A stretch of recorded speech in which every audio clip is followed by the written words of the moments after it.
أنصتوا واستمعوا وأطيعوا رحمكم الله. إن الحمد لله نحمده ونستعينه ونستغفره ونعوذ بالله من شرور أنفسنا ومن سيئات أعمالنا. من يهده الله فلا مضل له ومن يضلله فلا هادي له.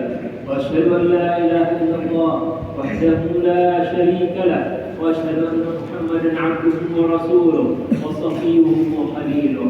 اللهم صل وسلم على سيدنا محمد وعلى آله وصحبه ومن تبعهم بإحسان إلى يوم الدين وسلم تسليما كثيرا. أما بعد فيا عباد الله، أوصيكم نفسي بتقوى الله عز وجل، قد فاز من اتقى.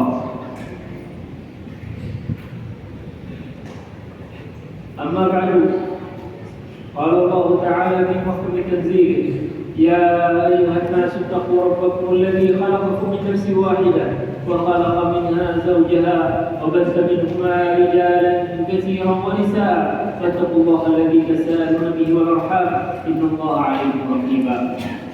معاشر المسلمين sedang dimuliakan Allah Subhanahu wa taala.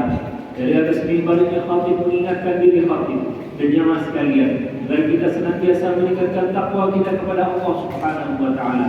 Mudah-mudahan dengan takwa ini kita terdorong untuk senantiasa membimbing anak-anak kita, membawa dan menghantar mereka kepada Shirathul Mustaqim, yakni ajaran Islam. Dan harus kita senantiasa untuk memperhatikan pendidikan anak-anak kita agar mereka meninggalkan dunia fana ini dalam keadaan keislaman. Ma'asyiral muslimin rahimani wa rahimakumullah taala. Allah Subhanahu wa taala menceritakan kegalauan seorang ayah tatkala ingin meninggalkan dunia fana ini. Dia bertanya kepada anak-anaknya, "Ma ta'buduna min ba'di?" Qalu na'budu ilahaka wa ilaha abaika Ibrahim wa Ismail wa Ishaq ilahan wahida wa ilaha wahida wa nahnu lahu muslimun.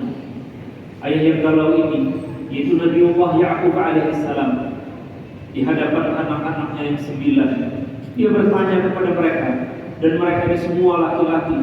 Beliau bertanya kepada mereka, kalau ayah meninggal dunia ini, apa yang kalian sembah setelah ayah meninggal?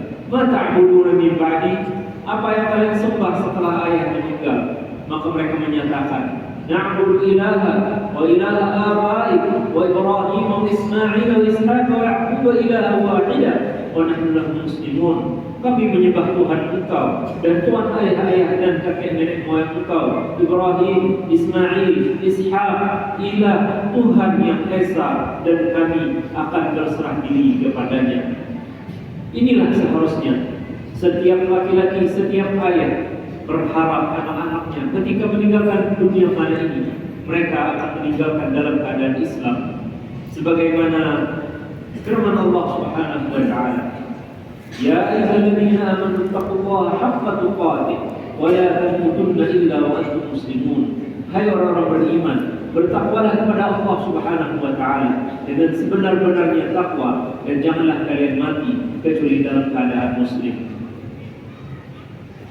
Ayolah ikhwal ahibbah, suatu kegalauan bagi kita ketika kita melihat pendidikan agama makin hari makin dikurangi jamnya, khususnya pada sekolah-sekolah umum.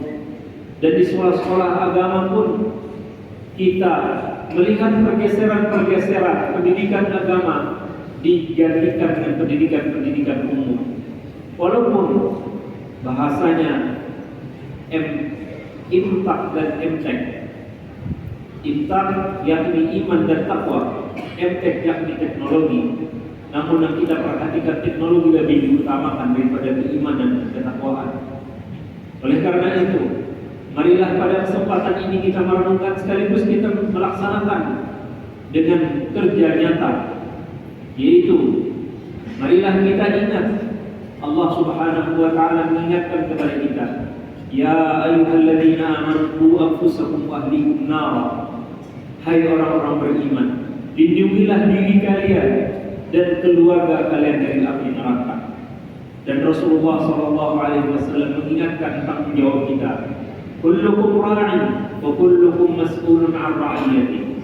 فالإمام راع وهو مسؤول عن رعيته والرجل في بيته راع وهو مسؤول عن رعيته والمرأة راعية في بيت زوجها وهي مسؤولة عن رعيتها.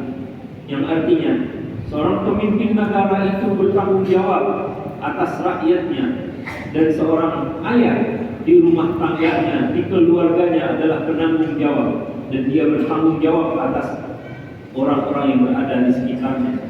Begitu pula seorang wanita, dia bertanggung jawab atas rumah tangga, rumah suaminya, dan dia wajib memperhatikan rakyatnya. Dan Nabi SAW mengingatkan kita juga, bahkan ultimatum, kafara bil mar'i ithman an yudayya man ya'ul. Cukup dosa besar seseorang menyia-nyiakan orang yang wajib dia sanggupi. Oleh karena itu, kita tidak hanya sibuk dengan mencari nafkah yang zahir saja, mencari uang demi kelangsungan pendidikan anak-anak kita, tapi juga kita harus memperhatikan pendidikan mereka. Kata ulama rahimahumullah ta'ala, 3 orang atau 3 hal yang mempengaruhi pendidikan anak-anak kita.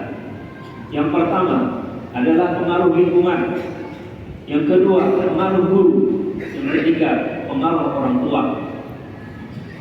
Dan yang paling kuat di antara pengaruh-pengaruh ini, yang pertama sesuai dengan kekuatan urutannya, yang pertama adalah kekuatan pengaruh orang tua, khususnya pada dasar-dasar keislaman. Nabi SAW bersabda, "Kullu mauludin yulad 'ala fitrah, fa abawahu yuhawwidani aw yunassirani aw yumajjisani." Setiap anak itu lahir dalam keadaan fitrah, yakni Islam. Maka ayah ibunya lah yang menjadikan dia seorang Yahudi atau Nasrani atau Majusi. Rasulullah tidak menyebut atau mengislamkan. Kenapa? Karena setiap manusia lahir dalam keadaan Islam. Setiap anak kita lahir di bumi ini, kemudian diazankan, maka dia pertama kali mendengarkan 2 syahadat. Setiap kita memberikan dia nama dengan nama Islami, maka kita telah membenarkan, menguatkan keimanannya.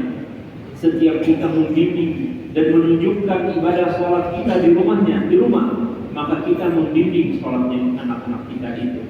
Itulah kewajiban yang pertama bagi orang tua, khususnya ayah terhadap anak-anaknya. Dan Allah Subhanahu wa taala firmankan, "Wa'mur ahlaka bis-shalati wastabir 'alaiha." Hendaklah engkau perintahkan kepada anak-anakmu, keluargamu untuk melaksanakan salat dan bersabarlah atasnya. Sabar di sini bukan sabar pasif, yakni kita berdiam diri, tapi sabar aktif, yakni kita berusaha sekeras mungkin. Mungkin hari ini kita ajari anak-anak kita, dia tidak dengar. Mungkin kita ajak, dia tidak mau. Mungkin kita bimbing, dia tidak mendengarkan. Maka kita tidak boleh putus asa. Maka kita mencari pengaruh yang kedua, yaitu pengaruh guru. Ketika kita mengantar anak-anak kita, ketika Al-Quran Karim, pendidikan tahfizul Quran, pendidikan agama, pondok pesantren, dan seterusnya, maka kita memiliki kewajiban untuk mewakilkan kewajiban kita ini kepada guru. Kata ulama ahli tasawuf, tidak akan seseorang itu mendapatkan keberkahan ilmu gurunya kalau ayahnya tidak menghantarkannya dan memberikan taukil atau memberikan perwakilan kepada guru itu untuk dididik anak-anaknya. Oleh karena itu menjadi sebuah tradisi di berbagai pondok pesantren, tidak bisa anak itu didaftarkan hanya ibunya. Paling tidak ada surat tertulis dari ayah menyatakan bahwa anak ini yang namanya Fulan bin Fulan adalah anak kandung saya, yang tanggung jawab saya, dan kepada guru saya minta izin dan sekaligus berharap agar ustadz mendidiknya pendidikan dasar Islam, yaitu sholat, baca Quran. Maka dengan cara itu, pengaruh guru yang positif, yang bagus bagi anak-anak murid atau pada anak-anak kita akan berhasil. Yang ketiga, pengaruh lingkungan. Pengaruh lingkungan itu dimulai daripada persahabatan atau pertemanan anak-anak kita. Rasulullah SAW berikan gambaran masalul jalisus salih, masalul jalisus su' atau masalul jalisus salih kama kahamil misk imma ay yuhdiyah wa imma an tabta'a min wa imma an tajida min rihan thayyibah.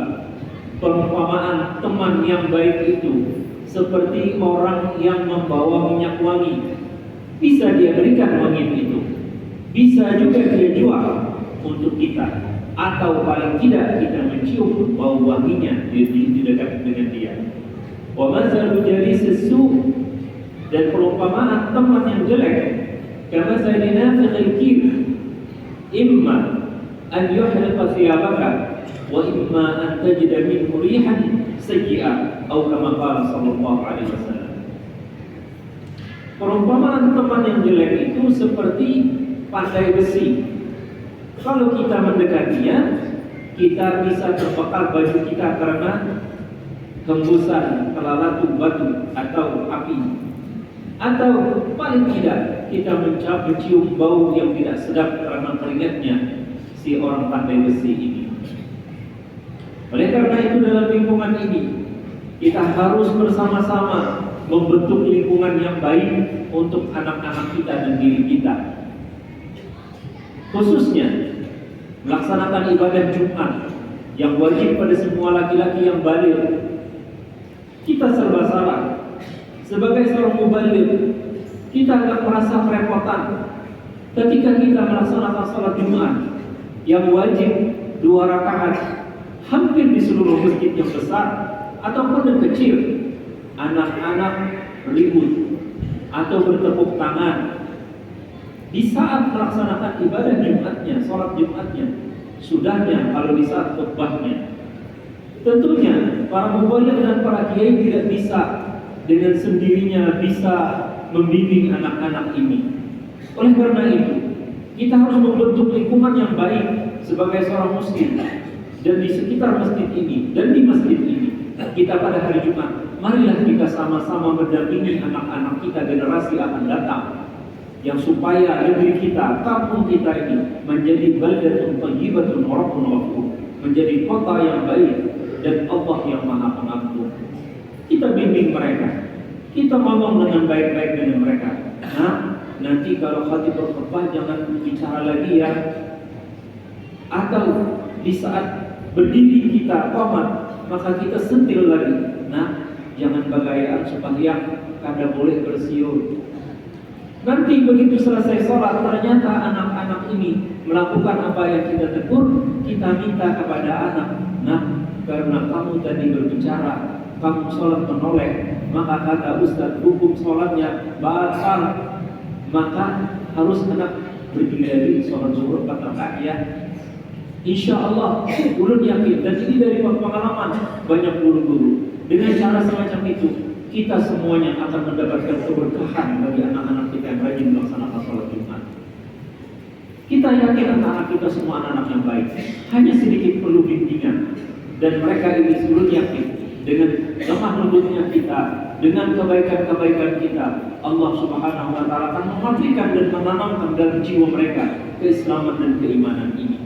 Semoga Allah Subhanahu wa Ta'ala melindungi kita dari api neraka, melindungi keluarga kita dan anak-anak kita dari api neraka. Semoga Allah Subhanahu wa Ta'ala menjadikan negeri kita ini negeri yang damai, negeri yang aman, negeri yang diberikan oleh Allah Subhanahu wa Ta'ala pemimpin-pemimpin yang takut kepada Allah, sayang kepada kita, negeri yang maju, negeri yang baldatun aminatun wa rabbun. فإذا قرئ القرآن فاستمعوا له وأنصتوا لعلكم ترحمون. أعوذ بالله من الشيطان الرجيم. بسم الله الرحمن الرحيم. وإن هذه أمتكم أمة واحدة وأنا ربكم فاتقون. نفعني وإياكم في من الآية الحكيم وتقبل مني ومنكم تلاوته إنه هو السميع العليم. أقول قولي هذا وأستغفر الله لي ولكم فاستغفروه إنه هو الغفور الرحيم. اللهم صل وسلم وزد وأنعم وتفضل وبارك بجلالك وكمالك على أشرف عبادك سيدنا ومولانا محمد وعن كل الصحابة رسول الله أجمعين